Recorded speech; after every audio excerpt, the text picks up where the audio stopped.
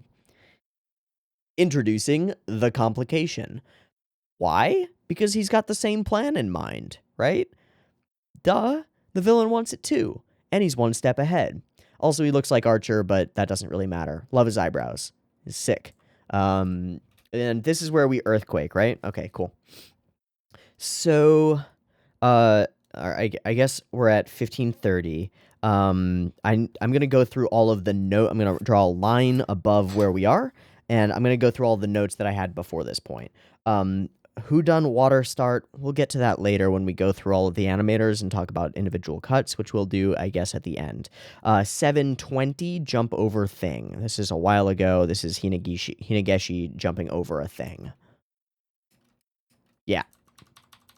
God damn it, she's got a fucking full set of facial expressions during the whole sequence. Okay, run toward thing. Thing drops down on ones. It drops. She's on twos. Leap. Vault. Full change in facial expression. Hair goes up, hair goes down, hair goes up again as she comes down. 3-point landing. Dash forward going. And the hair bounce is so good. It's so cool. Okay, cool. 7:55, just a minute later, a little less than a minute later, there's an impact frame. Or a set of impact frames, like an impact sequence. I think it's when this guy gets punched. Boom, boom. No, it's when Kuwabara lands this punch. I'm just going to frame by frame from here, and I was perfect. All right. Black, white on black, swirl white on black, and then there's a red somewhere. I know there is. Black, black, black, boom. Whoa, that's fucking cool. Boom, explodes. That's sexy. That is a smexy impact sequence. All right, boom.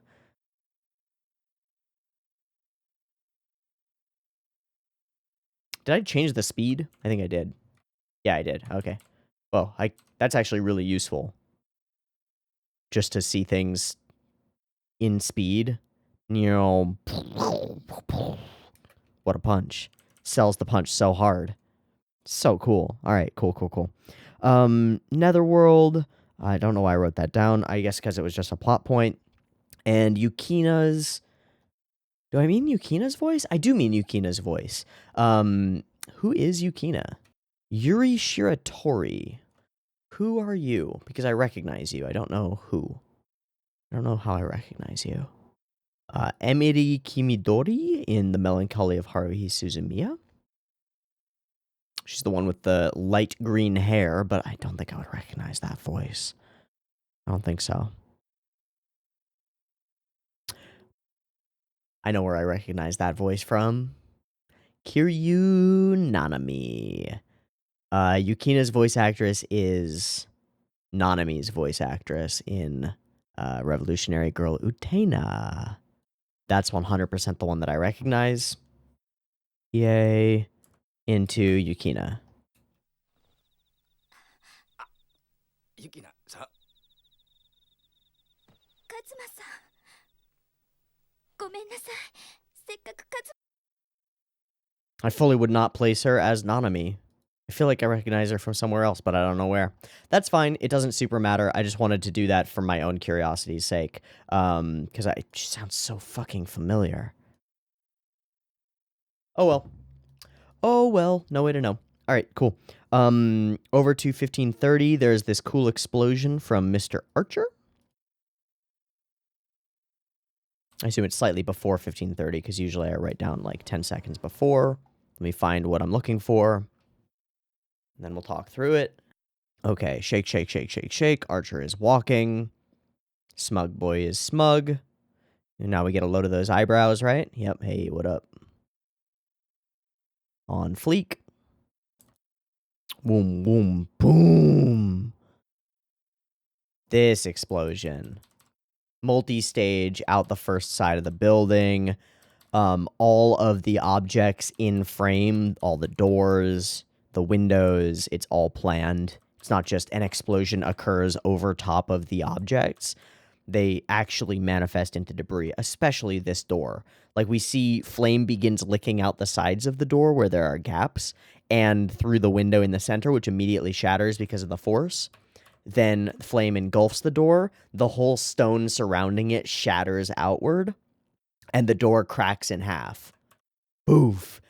Just the conveyance of force from outside, or from inside to the outside, is excellent. Fuck the smoke clouds and the like explosion, the way that we normally think of explosions. The thing that sells it is objects responding to force, right? Because what is an explosion? An explosion is a rapid expansion of gas and a production of concussive force through that rapid expansion. Boom. Literally boom, right? That's fucking excellent. People being blown away, dudes getting decapitated by doors and shit. Crazy.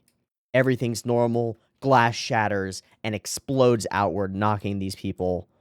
Hey, panty shot. Weird time for a panty shot. That person is dead, but all right, cool. Boom. Explosion. Got zero mercy for attractive business people just trying to deliver some cuts to the animation studio. This girl is an intern. She's a fucking assistant at an animation studio, just trying to deliver some cuts. Actually, she's probably not an assistant at an animation studio because she's smiling, and that seems unlikely to me. I'm sorry. I'm just fucking around. I'm just fucking around. Regardless, ba-boom. God, the way that she changes momentum, like she blasts one way and then the other way. I'll actually just slow this down. Boom, boom, out the other way, flipped in the air. Insane. Absolutely insane looking. Crazy cuts. And squad, roll out. We got our one bad guy. We got our mini bad guys, our mini minions, our homies, and we get a cool pose with all of them. Our strategy has entered the second stage. Sick. They are so far ahead of our protagonists, who are just like, what's the netherworld? And our bad guys are on it, right? They're on their mission. They're doing their thing. Excellent. Okay. Next thing I have written down is about 5 minutes later, but I'm going to skim through the rest of all that's going on here. Cool. One of the shrines is being boomin', being wrong. This is bad. They're already a step ahead of us. Look at this shot. That's fucking cool. That's really good looking. Look at that. That's super great. As we run, she gives us some personal motivation stuff like, oh, I feel like I'm such a burden and stuff, which, of course, is the arc for this character. She feels like she's a burden, and she ends up being the one who basically saves the world. Sick. Good job, Hinageshi. Also makes it, like, makes us care about her, you know, because we want to care about her. Great cut of running up the stairs. Really good. And a fucking building falls, and it looks great. All of the destruction of things looks awesome. I actually really like the way that these particular demons move. We have a lot of demons in Yu Yu Hakusho who just kind of stand there and are just like, I'm a still frame. Until they get attacked, and then they go, bah! Right? These dudes look like they're on a mission. The squad all gets to places where they can see each other. We pan up to them again, and we see this guy is, like, making signals. He's like, come on, it's clear, let's go. Whoosh. And they all go. It's so good. All right, cool. Running around, getting to a parking garage. Bad guys being bad. That's the sight. Nani? Voom, and he's off. Running great. Bad guy's great. Punch, punch, punch, punch, kick, kick, punch. The way he slips that grab from the green guy. Punches this guy. Green guy grabs. He slips through his arms. Whoop. Back behind him. Punch. Choreographed. Planned. Thought through. As is that. So good. So good looking. So good looking all the way, man. Fucking awesome. And, you know, this shit's easy, right? It's totally easy until the bad guy shows up and uses his lack of moral compunctions to harm the child. Fuck. Also has a crackly popply noise every time he raises his hand. Fuck.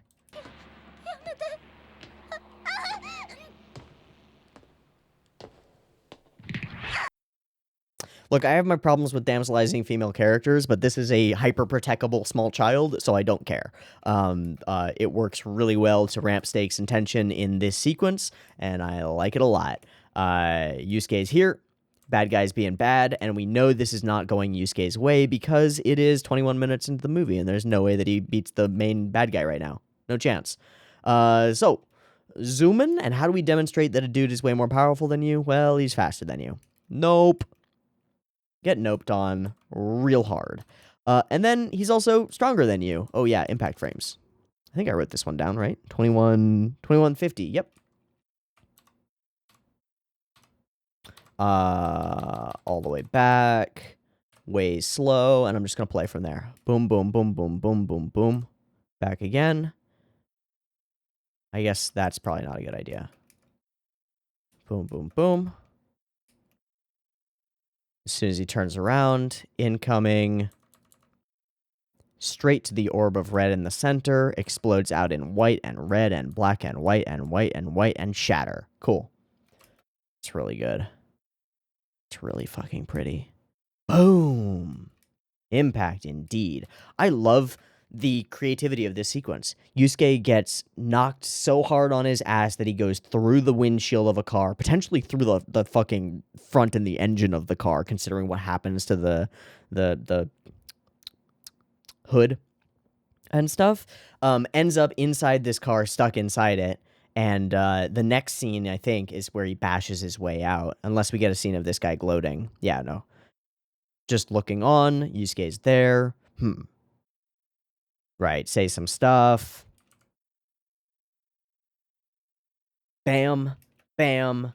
Boom. And the whole door comes flying straight toward camera. That's fucking great. That's so good. Bam. Bam. The whole car rocks. Boom. Great use of momentum. Like overly forcing something falls over on his ass because he's pushing against it. Really stellar. It's Yakumo. It's Archer. His name is Archer. I know he's a bad guy, but his name is Archer.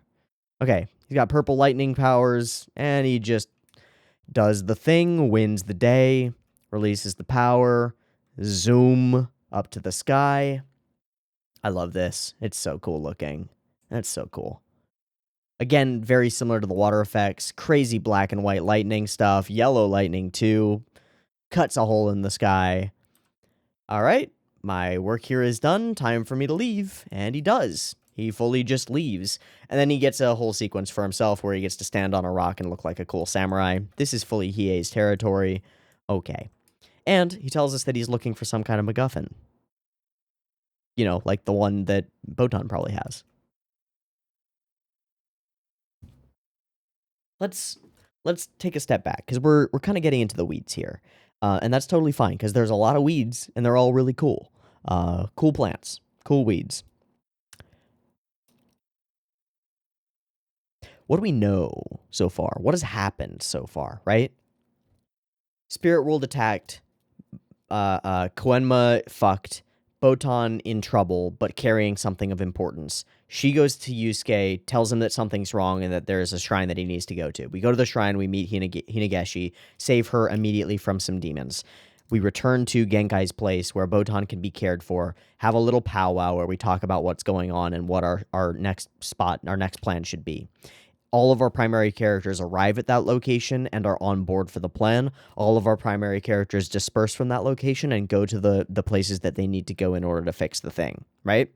When they arrive at the place to fix the thing, the bad guys are already there, have beaten them to the punch, and have their goal already in mind, are already a step ahead. That's where we're at. That's all that's happened in these 25 minutes, and it's perfect. That's all that needs to happen. The way that I'm saying that is wrong. That's all that's happened. All of that has happened, right? Bad guy's plot is in motion. We have a plan to stop it. We're arriving at the location where the plan to stop it is. We get a demonstration of just how powerful they are. Oh shit, there are stakes. Immediately. We can't win, right? Our win condition is just being defeated by the bad guys in every location. And now we turn to our next location to see the bad guys defeat us there. This must be the elemental blah, blah, blah. Boom, boom, boom. Cool use of reflection stuff. And the reflection stuff plays into this guy's whole character. Also, quite a character design. There's something... The show had something about putting, feminine men against Kuwabara, and so does the movie. Fine, sure. Can't complain. Swords, and I think I wrote down that this sword fight was pretty fucking cool, because I think it's pretty fucking cool. Way better than Star Wars Obi-Wan versus Vader. Right? Look at this shit. Cool angle choice with the slightly down angle up on them. Slightly low angle shot. This whole sequence is really awesome. I wonder who did it.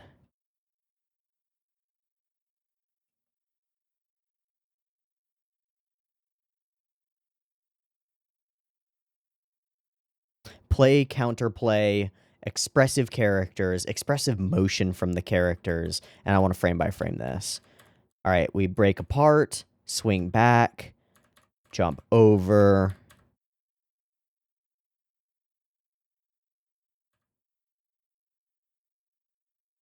Really judicious use of individual ones over the course of mostly twos. Really good.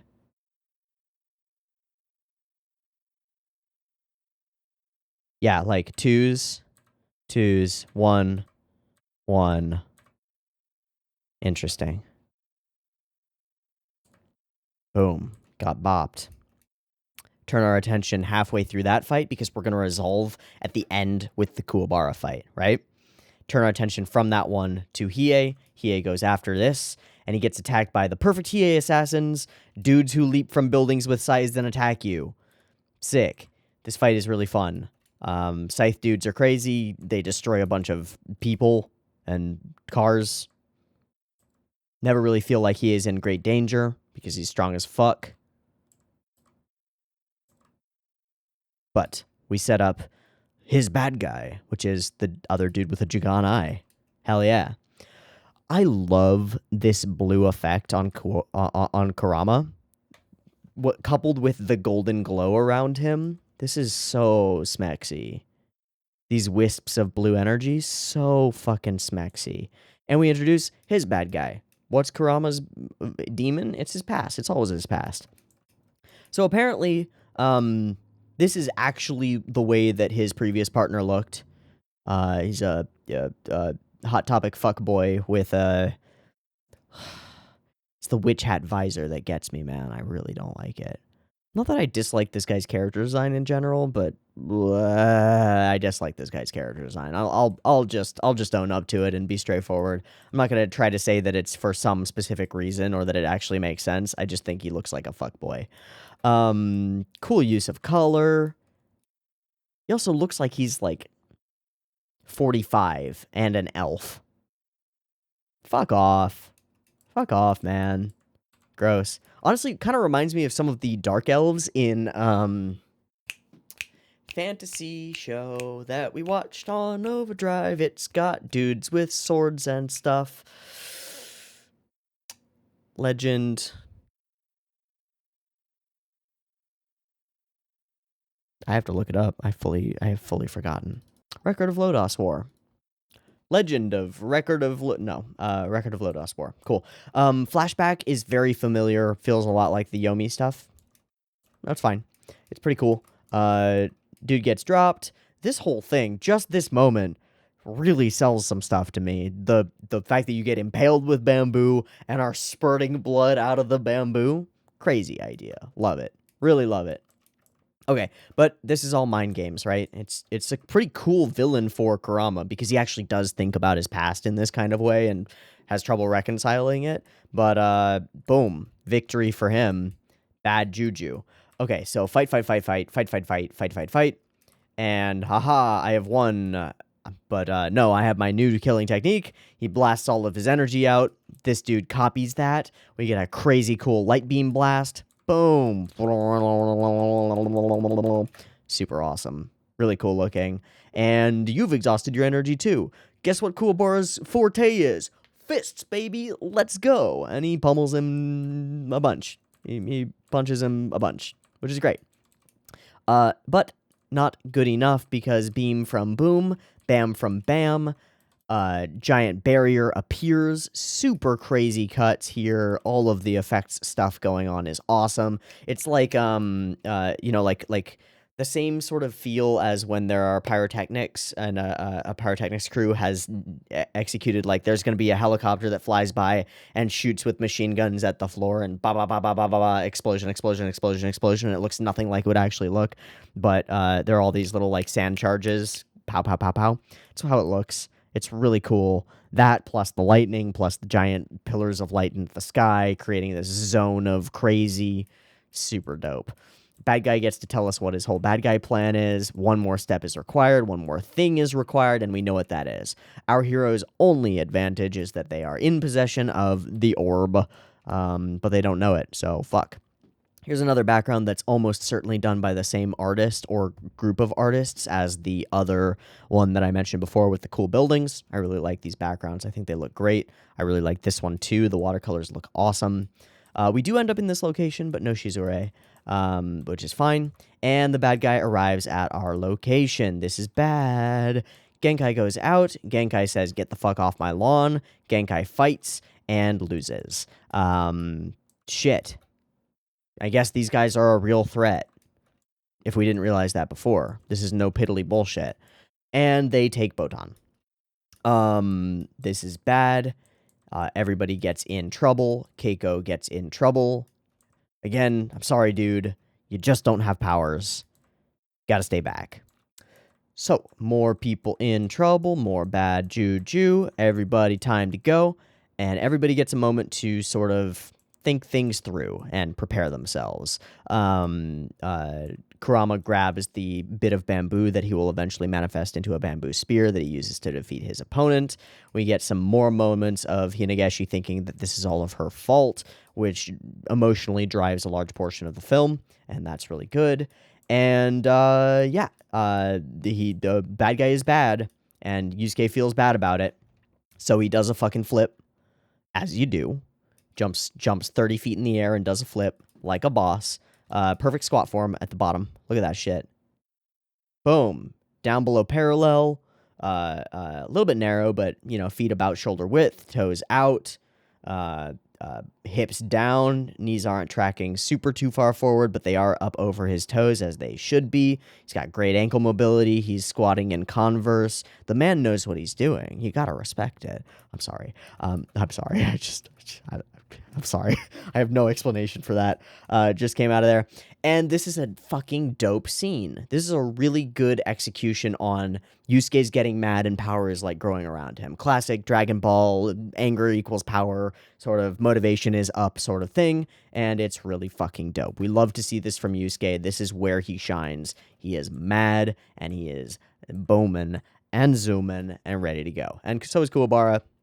So is Kurama. He's taking off some bandages. I was actually confused by this because we switched from bandages to bandages, but we get here, and guess who's taking off the fucking bandages? It's fuck yeah! Oh, yay! She trains at the Hidden Leaf Village and becomes a full shinobi. Good for her. And everybody departs. And we get the coolest goddamn scene in the goddamn thing. I wrote down 47 minutes, the best scene, and it fucking is. This is the best. This is the absolute best possible, like, our heroes are rallying to fight the bad guys scene ever. Ever. I have never seen anything that comes quite close to this. This makes the Avengers scene look like a walk in the park. This is sick. I love it. Why? I don't know. I don't really know. It's something about the dope giant shadows that they cast, right? These fucking heroes. And for us, we've been watching, I know that this movie is set right after Dark Tournament, I think. Like, maybe in between Dark Tournament and Spirit World Saga, or Spirit Detective Saga, or whatever it was called. Sensui, dude stuff. Chapter Black, that's it. Right in there somewhere. So they are even more larger than life than they would be if we watched this chronologically, right? But goddamn, they're larger than life. Big shadows cast on the wall, walking by. It's such a cool scene. And then we see the actual people, and we fade out immediately because that's not the cool part. The cool part is the shadows. Kurama joins in. He just starts walking along with them, right?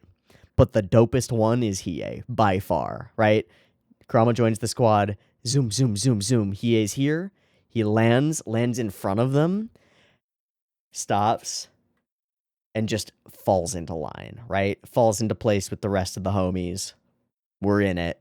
We're walking. We're going. And we do get a full Avengers walk directly into camera on a wide street. It's perfect. It's perfect. You want to hype me up? You want to hype me up? You want to get me ready for the squad rolling out in order to save the day? This is perfect. Get the music going. Bring the characters together. No conversation, no words necessary. We all know what we're doing here. No joking around. No Kuwabara being like, "Oh, hey, short stuff. I guess you showed up after all." Ha ha. None of that shit. This is on. We're all in it. Botan was just taken. Our fucking girl. Nah, nah, nah, nah, nah, nah, nah. Not okay. We're going to get her back. We're going to save the world. This shit won't fly. We all just got defeated, right?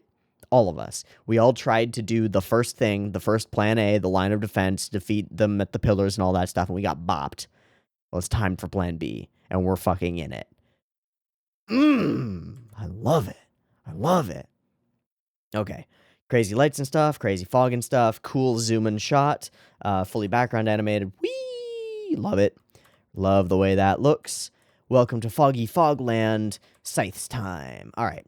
So we get into Mr. Scyther, Mr. Slasher, and the Kurama fight. Okay, I think there was only one cut in this that I liked a lot. I don't love this villain. The whole playing with your mind is a pretty cool thing. The way that we sort of fade everything out when he's doing the hypnosis stuff is pretty cool. His whole thing as a villain is cohesive and good and scary and all that jazz. I don't like his character design, honestly. That's pretty much what it comes down to. I think he looks like shit. But there are some cool cuts in this. There are multiple really solid rotating shots around Kurama over the course of this scene, but the one that strikes me as really interesting, more interesting than most, is when Kurama is down on the ground. We rotate around him here. It's like flat at 54. So all the smoke is spiraling around him. He pulls that one branch out. We do this really snappy on one's rotation. It is on one's, I thought it was. On one's rotation around Kurama, really smooth, really crisp. And then we move the camera up and continue rotating around.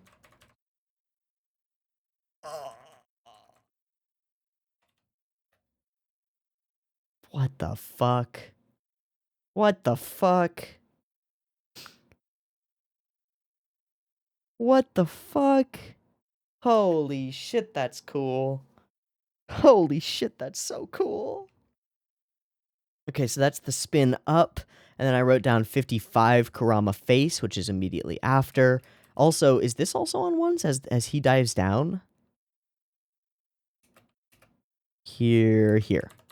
It is. No, it isn't. Parts of it are. Okay. Shunk. Shine. And he drops the thing. Been stabbed in the back. You are not my friend Kuronue. You are somebody else. And I'm evil. Look at me. I'm all evil looking.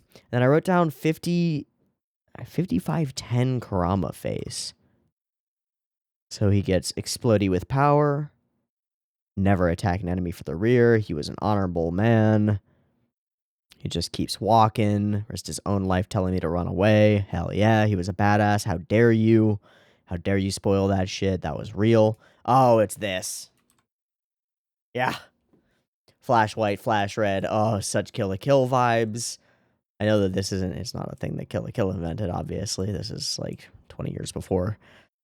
It's still so sexy, though. It's so fucking sexy. He mad. You dead. That's how Kurama works. You fucked with Kurama. You shouldn't have did that. Shouldn't have did that.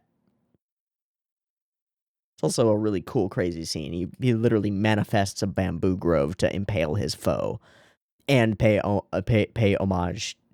Pay homage? Homage? An homage. Pay homage. Homage. Homage. Right, homage. But then there's also homage. UK. Homage. Homage. Fuck! It's just homage. Okay. Pay homage to his homeboy. Homeboy homage. There we go. Done. Now I made it a thing. That's okay now. Great. And Hiei gets to vibe with the edginess that Kurama just put on display. Sick. Why are they homies? This is why. They've got dark pasts. Hiei's got a dark present, but, you know, he chooses that life. I said that I would stop with the Hiei jokes, but I can't. It's too Cody. It's too perfect. All right, cool. Anyway, moving on. Bad guy with the eye. Also a really cool location. Also, I just saw some cool impact frames. You know, pew. Oh, I didn't realize there were impact frames here. There are so many. There are like 3 full separate explosions. That's sick. I didn't even notice that. It just happened and got past my... Whoa! Whoa! Oh, that's so fucking dope. Those are so well executed. I don't even see them on the second ones. It's just part of the explosion. Boom. Now that I'm looking for them, I can sort of see them. The first one I can see. Boom. The second one and the third one are just flashes of awesome. God damn, that's cool. And it keeps happening. Oh my god, those are simpler. Those are just 1 frame or 2 frame?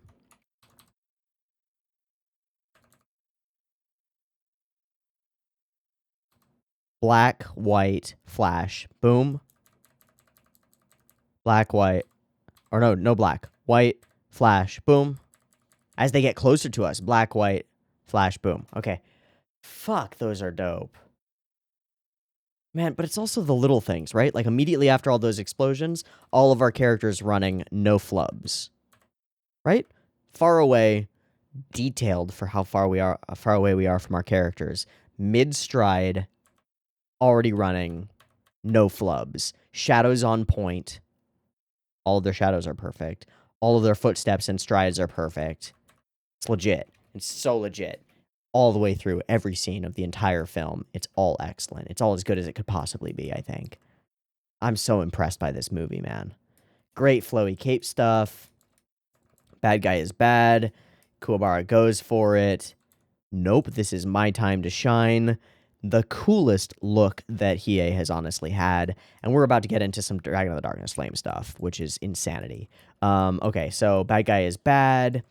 He's going to draw out Hiei's wickedness. Little does he know, when your heart is all darkness, you can't draw the darkness out and change me. I'm too strong for you, boy. I was born in it, raised by it. We go back to Green Hiei, which sucks. Smash them, and dragon begins. Whoosh. Uh-oh. So, here's the thing. This doesn't look anything like the first Dragon of the Darkness Flame sequences. But it stands on its own. What the fuck? Pillars of black and white light explode from the floor. The sky goes red lightning insane. And Hiei, full zoom from the Jiganai all the way out, full scream, pummels that dragon forward. Multiple streams of black and red energy, scintillating pink color, giant fucking dragons. Dragons! Zah! Multiple. Fuck. And it just looks so cool. It is its own undulating mass of uncontrollable energy, destroying stuff, ripping through space, charging Yusuke, charging everybody, barely getting deflected. Absolutely awesome looking. Don't underestimate me. And the dragon turns. Now you fucked up. Should not have unleashed the beast. That is not a dragon. That is the Hydra of the Darkness Flame. Look how many fucking heads it has. Uh-oh. I fucked up. Boom. Fully brings down a building so hard that it becomes a bridge for us to cross the barrier. +1 Hiei. Got my tats back. Hell yeah.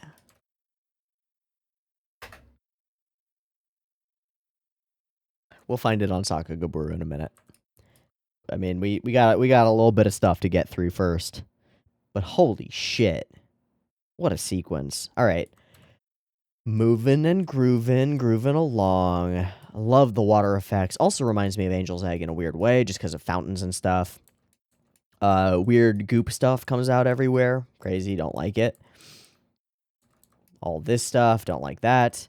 Oh, this whole shot. Yeah. This is why I wrote down 10640 flying, which is right here. Look at this. Look at this full background animation. Full character rotating in the foreground as well. So cool looking. Super cool looking cell. And we're immediately at the bad guy. And we're here for the bad guy fight. Right? Let's once again take a step back, right? When we last left off, take a step back time, we had just arrived at some of the places where our plan A was to be, right? Our plan A fails. Each of our characters fail in turn. They all regroup at the shrine where Kuwabara is fighting, and he fails too. Shit. Everything's fucked. We regroup once more. Everybody gets a moment to think about their shit and get their stuff together, and then we have a dope-ass walkout scene. We walk out scene, we fight villain, we fight villain, we fight villain, and we're here. We're here at the bad guy. Done. Right? That's it. That's it. Like, there's interplay and minor stuff for the characters and cool Sakuga in each of the fights and really cool scenes in each of the fights, but it's just bam, bam, bam, done. Now we're at the bad guy. Done. So fucking simple. So fucking well executed. No chaff. No extraneous bullshit. No extraneous nothing. Plot, done. And each time that we execute on plot, we do it in a cool way. What more do you want from a shonen film? Literally nothing. Shonen film directors, take fucking notes. Just seriously take notes on this movie. It's so good. Okay, bad guy, we arrive, and he is immediately executing the bad ritual that is bad and will cause big problems. We get to see a bunch of that happening, and it's happening. Now we're in a location where we can fight him, presumably without dramatic repercussions for humans, you know? Great. Time to fight. Some stuff. He explains some backstory nonsense that doesn't really matter, and we get into the fight. He looms over Yusuke throughout this first portion of the fight in a way that's, like, unassailable, right? Attack. Nothing. Blast, boom, fuck. This shot is so cool. Just the momentum that Yusuke gains as he's leaping backward here, and then turns it into forward momentum there. It's so smooth. Is it all on ones or something? Like, why does that whole running sequence look so smooth? I gotta go back. Okay. 1 1 1 1 1 1 1 1 1 1 1 1 1 1 1. Yeah, that's why. It is all on ones and it is fucking crispy. Jesus Christ. With the background moving, with effects going on. Jesus Christ. Ones. Dude, is this whole battle on fucking ones? There was a 2. There is a 2. Okay. Looks like 2s are more rare than the 1s here, which is bonkers. And he's just flicking power at him, right? He doesn't care. This is an unassailable bad guy. No way to win. Crazy fucking cut. Oh my god. How many cuts have we had where characters get knocked on their ass and drag up rock and rubble and create a groove? And how many of them look worse than this? All of them. All of them. Except maybe a couple in the Toguro fight. Bam. Immediately back on his feet. Yusuke is resilient as always. Love it. But he's right behind you. Teleport behind you. All right, we've been waiting for it. Spirit gun. Thanks for watching the sub, or thanks to watching the sub. I literally never understood the pun in Yusuke's spirit gun. It's a ray gun. That's pretty fucking clever, honestly, Togashi. So good job. Yeah, that's super clever. It also looks great. He fully loads it up and then gets attacked, so he has to keep moving. So cool. We don't get the build and blast immediately. Jesus Christ, this whole shot is cool. Hi, hi. Nani? God, this is sort of like the scene where we see Hinegeshi like run up to a thing and then stop, right? Zoom in, slide into third base. Boom, just out of the way. And what's crazy about this whole sequence is like this is very impressive in frame by frame. It's like, wow, that must have been interesting and hard to draw. But it fully conveys everything that we need in the full speed. It's just right. It's just fast enough to look fast, and it's just slow enough that we see everything going on. There is never any scene in this movie where we get lost, right? Never in the spinning shots of fights, never in any of the fight choreography. None of it loses us at any point. Every time that we see that kind of stuff, the positions and relative positions of the characters in space and the way that they're interacting with each other and the timing of their blows against each other makes perfect sense and is conveyed perfectly. This is nuts from a production standpoint. It's just nuts. Look at his face. How much expressiveness we get out of this whole sequence. So much. Or this where he almost like scrambles for a second. Whoa. Punch through, hit the wall, land, scramble. Ah. Ah. Leap out of the way. Barely staying one step ahead of the blows that will kill him. Crazy cool animation, rocks falling, awesome stuff. Zoom, boom. That's what we've been waiting for, and it doesn't work. Can't hurt me. It doesn't work. This is my shit. Welcome to death. Welcome to the lowest point. And Kuwabara jumps in. Because we're homies, man. You're fighting all of us. We're a squad. Don't you remember that walk we did, man? And of course, this is Yusuke's time to shine. Hell no. But it's not. Yusuke will lose right here. Right? Kuwabara will lose. Hiei will lose. Kurama will lose. All four of them together, as much fighting as they want to do, they'll lose. But he holds up the orb. And he reveals his one weakness. The orb of power. And so, from the sky, breaking through the fucking roof somehow. I don't know how she got up there. I don't care. Hinegeshi, time to make up for all the times that I have failed. Got her fucking headband on. Feeling ninja. It's too powerful for her. But her movement, her action, drives everyone else into action as well. We get the full saturation Kurama color, full saturation on all of our characters. We get battered around for trying to do all of this, but it works. We get the orb. And so, Hiei is down, Kurama's down, and Yusuke grabs the power. Ah. Impossible. He can't grab that power. He'll just explode. Guess what, bitch? You wrong. Full Demon Yusuke. Before there was Demon Yusuke, we fully bring out the Black Lightning, which we've been very judicious with the use of until this point to create a really custom effect for this whole sequence. Big power. And he's supported by his friends, Guardians of the Galaxy style. We all stand together, turn the colors blue. I also just gotta say, the whole use of color to designate the type of power and like who's in control, similar to the way that beam battles, right, push a color back and forth and we get an emotional response from that. The use of the color turning blue to demonstrate to us that Yusuke is taking over this power that is outside of him and making it a part of him. Something that could have been used more in Yu Yu Hakusho over the run, I think. Not that it was like used as a story point, but it works. It works really well, and I like it a lot. Ba-boom! Spirit gun. Get blasted. There are a whole bunch of cool cuts in this whole sequence. Just facial expressions with the giant glowing light. I think there was a really cool one from Kuwabara.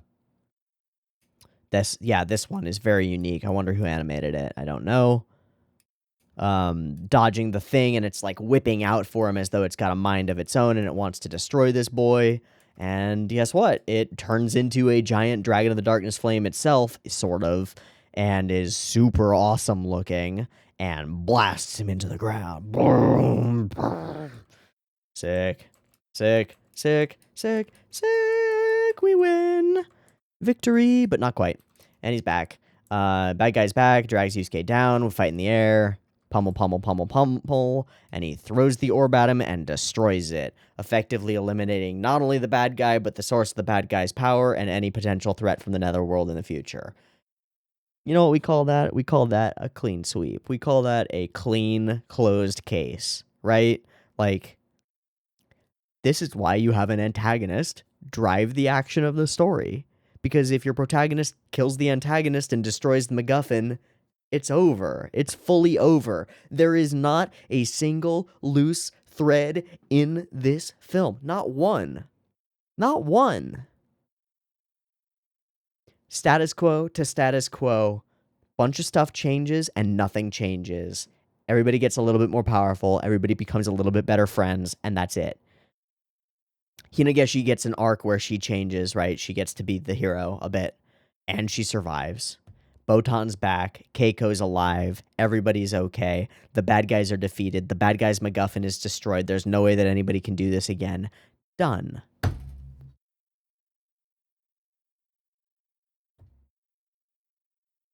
Crunch.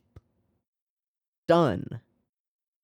I'm so impressed by the writing. It's so fast. It's so smooth. It's so crispy and crunchy and delicious. I love it. I love it. And all of it is conveyed to us via dope as fuck animation, great scenes, incredible color work, really excellent art, simple, straightforward storytelling that conveys everything that it needs to convey as well as it could possibly convey it in my mind. I have no problems with this film. I have not a single... I can't find a flaw. That it's too simple, but its simplicity is its strength, right? That it follows a predictable plot, but its predictability is a part of its strength. It's part of what makes me root for it. Can't knock the art at any point, in any way. It's all tippity top tier. Not just for the time, right? It's super duper excellent. Period. I think this is a 10 out of 10 film. That's crazy. That's crazy. I would watch this again. Most movies I cannot watch multiple times, not without years in between. I would watch this film again. Ends on a good note. Hinageshi is alive. I love it. I'm glad. It would feel kind of cheap to have like a tragic moment at the end. It doesn't. Botan's back. And we don't drag it out, right? Our characters are done. We don't need to go back to school or have moments. You know why? Because we didn't start there. We started with the antagonist driving the action. When the antagonist dies, the story ends. Clean. Absolutely crispy. Absolutely perfectly clean.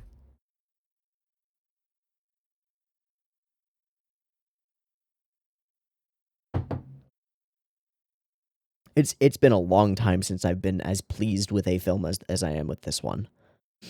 I really like this film. Again, I can't find flaws with it. I can't find any. And that's a personal thing, for sure. But I can't find any. And there's a ton in it that's super impressive, super pretty, super fun to look at.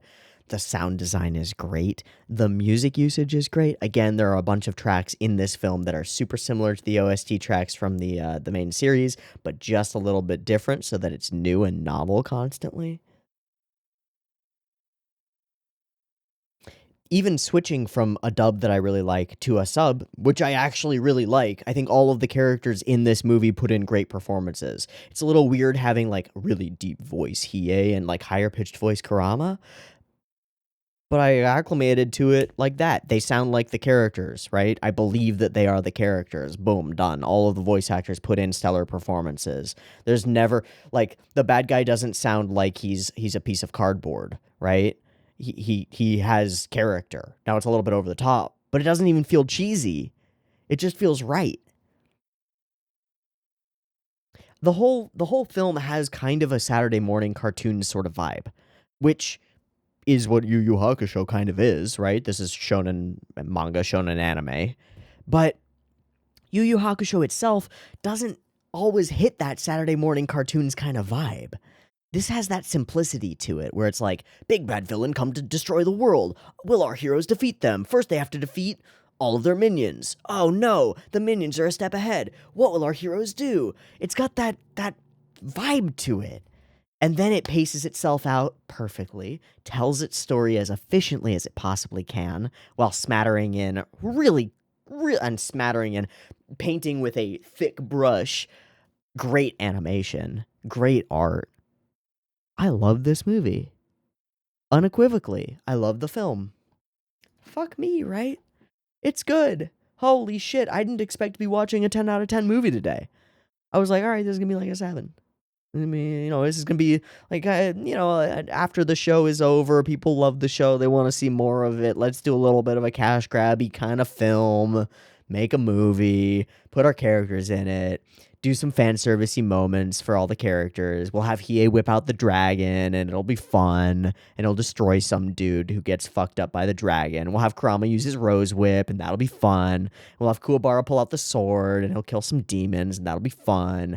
And then Yusuke will fight some dude who is like the second uncle of a spirit detective, and he is all edgy inside, and Yusuke's like, nah, I'm the hero, and he'll punch him, and it'll be good, and he'll spirit gun him, and we'll all go, yay.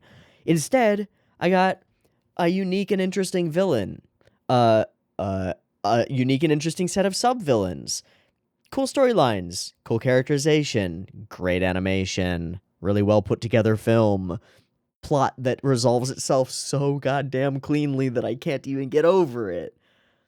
I am so impressed. This movie could have been so much less than it is. And I think that's the most impressive thing.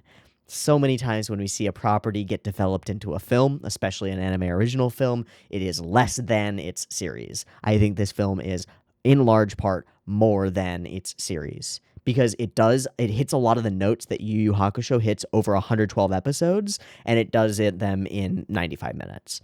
Now, it doesn't hit everything, of course. There's no way we're not compressing a series into a film. But cool villainousness, tension, little bits of romantic moments, cool characterization, characters wanting to fight for each other. Yeah, man. Yeah, man. This is good. This is a good goddamn movie. Woo! I love it. All right. Over we go to Sakuga Buru.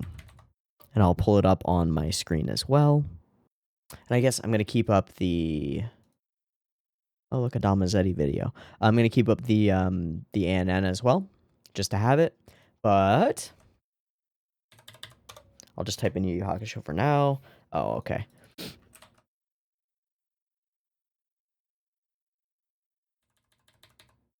The movie Poltergeist report. And I think GK sent me this, but he sent it by like sorted by top or something. I don't really care. I'm just going to open all of these in new tabs. All of them, because I want to see all of them. Duh. I want to know who animated every possible cut that is on Sakugaburu. So there's that. How many are on the second page? Please, many. Yay, that's pretty good. Hey, that's pretty good. Boom. That's all of them. Okay, who did the water stuff? Artist unknown? What a legend. What a freaking legend, artist unknown doing water stuff. Also, this is multiple people's cuts. Come on, guys. Come on, you know this is multiple people's cuts. The water stuff is one dude. It's one person, maybe a couple people. The Botan stuff is a different person. It's so clearly a different. This is different, right? This water is different from the other water, right? This is one person's water. This is another person's water. This is possibly another person's water. And then Botan flying around, that character animation is somebody else. Likely. Probably. Fuck. Damn it. Nobody knows who that is. Okay, big explosions. This is endgame stuff, right? Yeah, this is the end fight, the final bam bam boom bam boom bam boom. Guess who also did it? Artist Unknown. Wow, so prolific. What a crazy thing. Are they all fucking Artist Unknown? No, some of them have some presumed credits underneath. So at least we can go through that, and that'll be good. This one's presumed Wakabayashi. Really, is this the cut with the very unique-looking Kuwabara? Because I was thinking it kind of looks like a Wakabayashi cut. I assume that this is a presumed. A lot of parts of this scene look like Wakabayashi, and he missed a few rotations on TV Yu Hakusho around this time. Be pretty bizarre for the centerpiece animator. That's not true. And there's nothing really blah, blah, blah, blah, blah. Okay. Plus, some cuts don't resemble his work at all. Right. Again, this is obviously a hodgepodge. There are multiple animators working on this sequence. I mean, this is the finale sequence, right? There are multiple people working on this. Clearly. Like definitely. Especially because there are these moments where we cut away from the mains into the, like, single character facial expressions. This does look like Wakabayashi, though. I don't know about this stuff. That looks like Wakabayashi. The way that he zooms and his face, that looks like Wakabayashi. This looks like Wakabayashi to me. The way the characters are lit and the way that they move. This, I would say, is like 99% probably. I mean, just look at the way that Kuwabara expresses, right?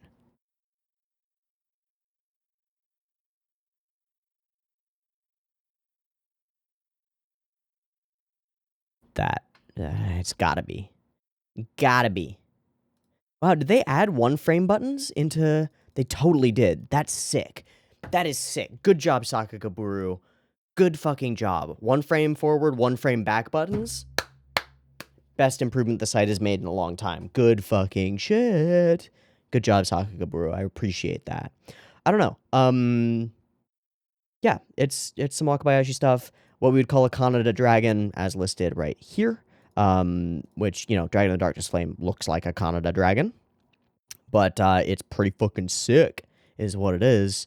And it's a great cut all the way through.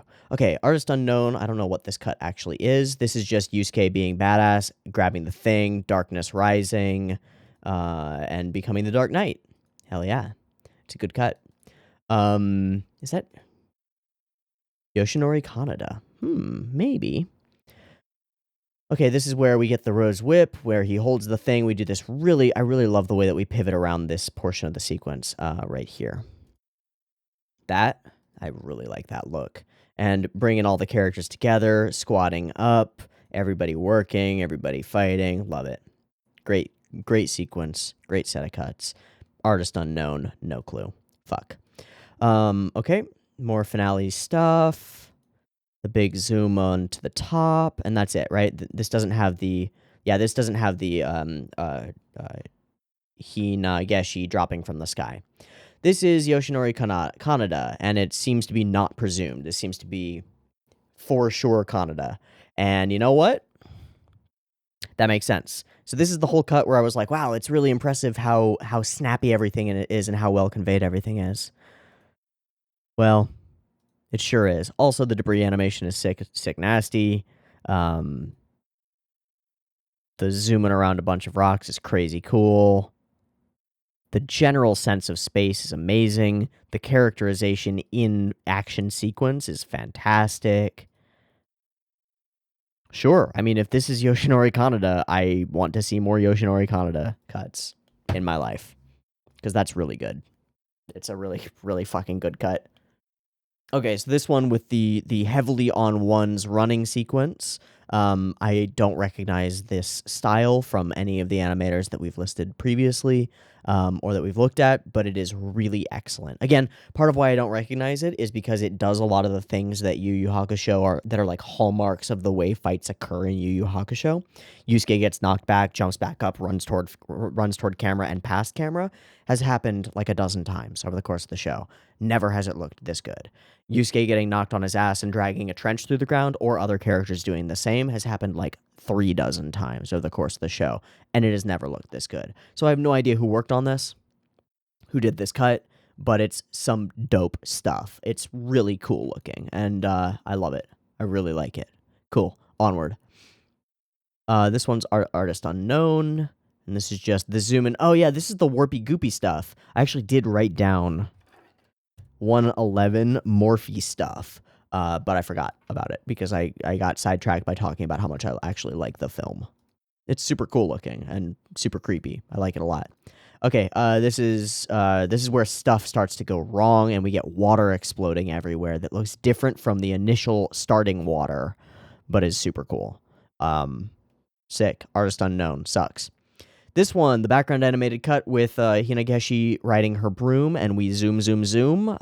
Artist unknown. No idea. Super impressive cut. Really like it. Shinsaku Kozuma, eh? Is it now? It's Shinsaku Kozuma who did this whole sequence. Yeah. Yeah. Yeah. He was also responsible for the primary Dragon of the Darkness Flame sequences, right? The ones that Shinbo directed. Yoshihara from 17 until the end, but yeah, this whole sequence is Kozuma. Yeah. So, same animator doing the Dragon of the Darkness Flame as it fucking should be, right? Like, as it fucking should be. There's no other way that this should be. It should be Shinsaku Kozuma.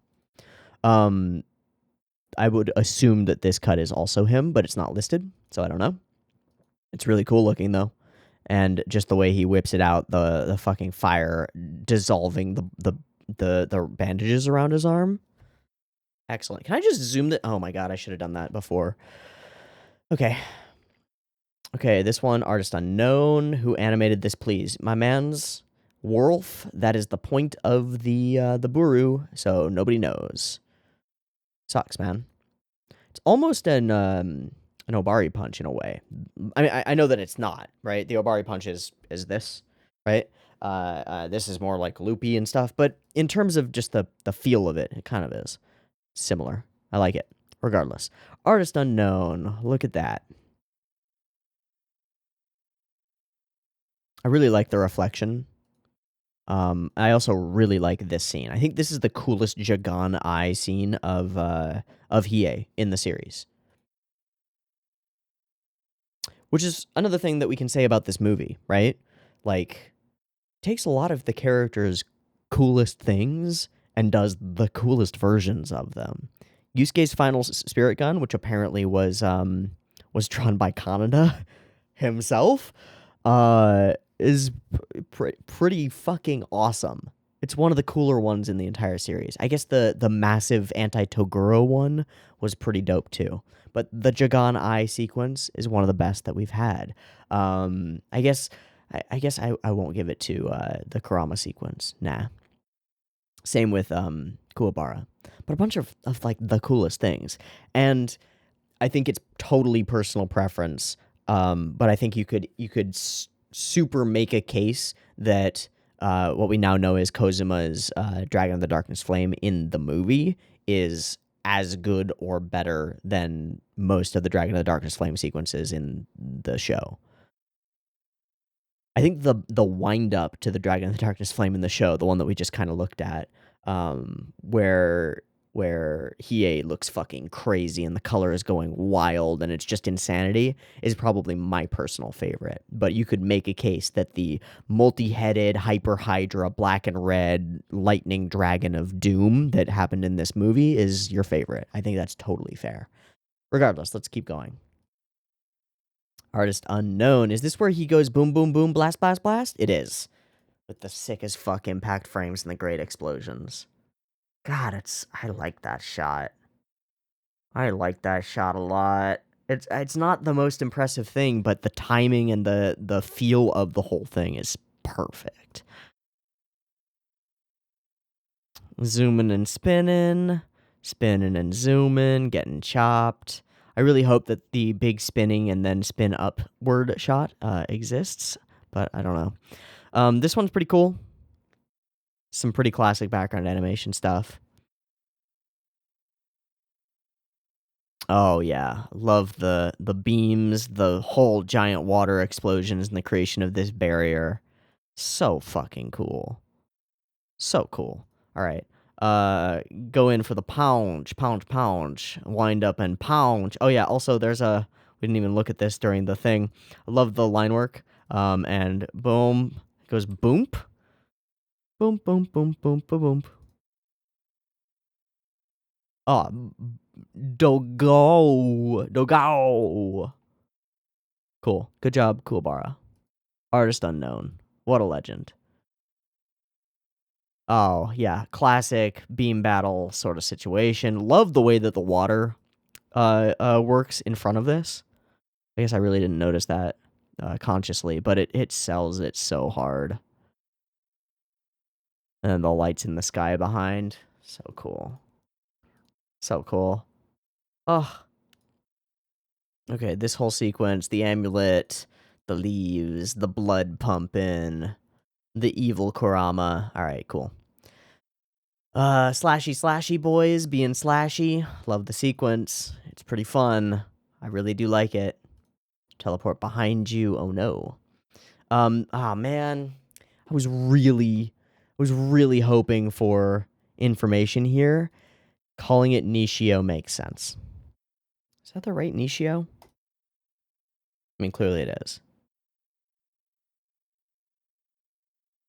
Did my internet just give out? God, okay.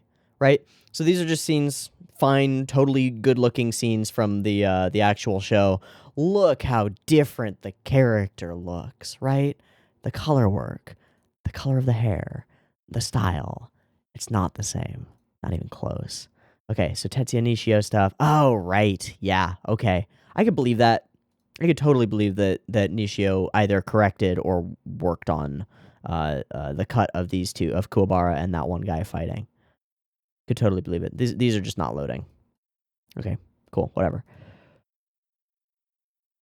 I could totally believe it.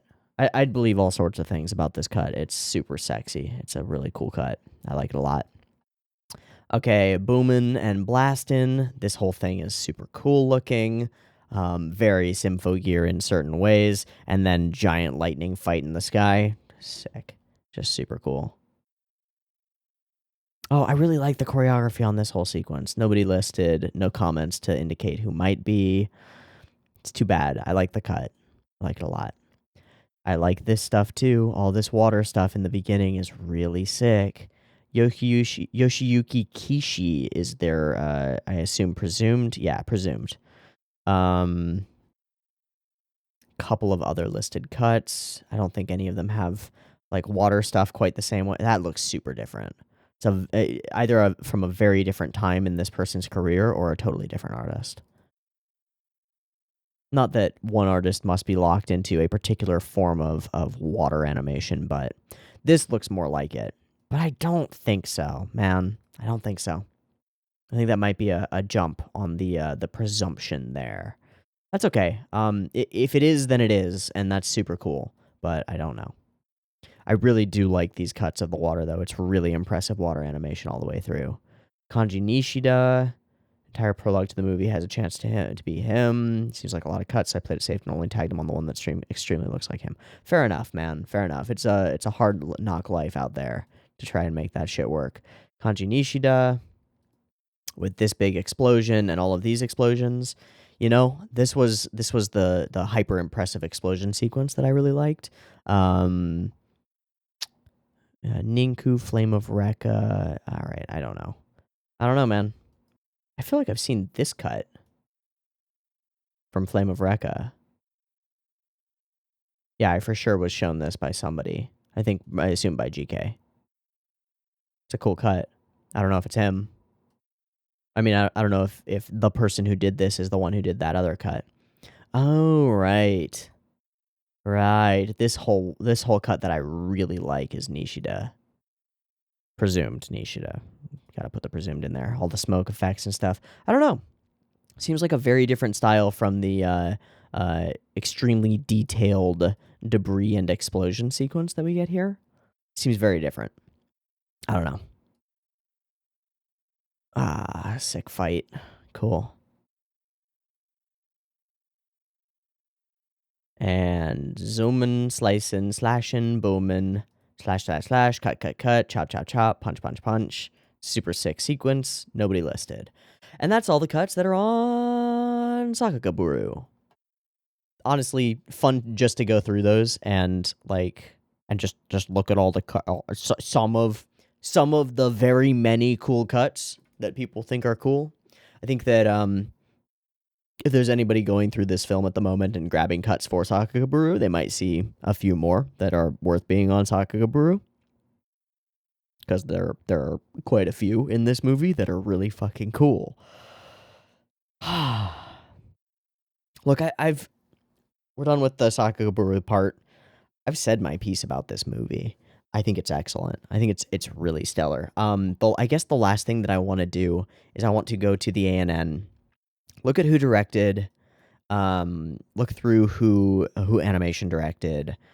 So chief animation director Hiroki Kano, art director Yuji Ikeda, character design Hiroki Kano, storyboard Masakatsu Ijima, who also did the primary director's role, Noriyuki Abe, and Osamu Nabeshima. Screenplay written by Hiroshi Hashimoto, Sukehiro Tomita, and Yukiyoshi Ohashi. Cool. A lot of names that I don't recognize. As I said at the very beginning, there are like 25 people listed for background art. There are 1, 2, 3, 4, 5, 6, 7, 8, 9 animation directors plus a chief animation director listed, which is insane. That's insane. Just that there are that many cooks in the kitchen and this thing turned out cohesive is bonkers. It means somebody who was running running this show knew what they were doing. There are like 100 key animators listed, or I'm sorry, 100 in between animators listed, and more than that in key animators. Insane. Absolutely bonkers. And then there are like 30 people listed for paint, and then like 15 people listed for paint check. Every frame of this fucking movie was looked over and looked over and looked over and made perfect. And then there are like 15 people listed for photography. This is maybe the biggest staff that I have seen on a film. Because usually I glance at the staff for these movies. This is some of the biggest staff I've seen on a film. Now, maybe that's just because Studio Pierrot can bring a lot of resources to bear. But man, did it work out for this film. Man, did it work out for this film. This is excellent, and it just works. Look, I can go through all of these individual directors and stuff and go through all their cool stuff. Like Hiroki Kano is still active in the industry. Chief animation director on Bungo Stray Dogs, Zetsuan no Tempest, Full Metal Alchemist animation director for much of it. Character design and animation director for all of the OPs of Brotherhood. Just that stuff. Key animation on multiple episodes of Patlabor the Mobile Police. Key animation on multiple episodes of Nadia, Neon Genesis Evangelion, Hero Academia. The dude's a beast in the industry. Yuji Ikeda, the background artist, well known for his background art, art design and background art on a bunch of Hunter x Hunter, art design and background art on all sorts of things, and most of Yu Yu Hakusho as a whole, Chiayafaru, a couple episodes, Bleach, number of episodes, Dragon Ball, a number of things, art director on Gosenzo Sama Banzai, which suddenly everything makes sense, okay. We could do this for days. What matters here is this film is way better than it had any right to be, and it nailed it. I am so impressed with the movie. I will absolutely keep this download of the movie. I don't normally keep things like that because space is at a relative premium. I should probably just buy another hard drive. But Jesus, I'm keeping this movie and I'm gonna watch it when I want to. I might watch it later tonight. I don't know.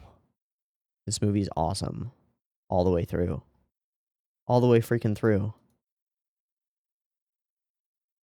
From storytelling to pacing to animation to character design to expression to lighting to general color work.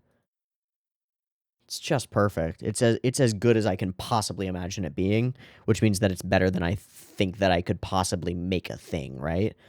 You know, if you imagine in your head that I'm a director, right? And all of the resources in the world are at my disposal, and whatever I think should be manifests in the best way possible for a film, what I would come up with would be way worse than what this film is. It's so good. I'm so impressed. All right, 3 hours and 20 minutes of recording time. We got a wrap. I love this movie. Full stop. That's it. See you next week for a poll and stuff. We'll watch something old and different and new and weird and old. See you there. Peace.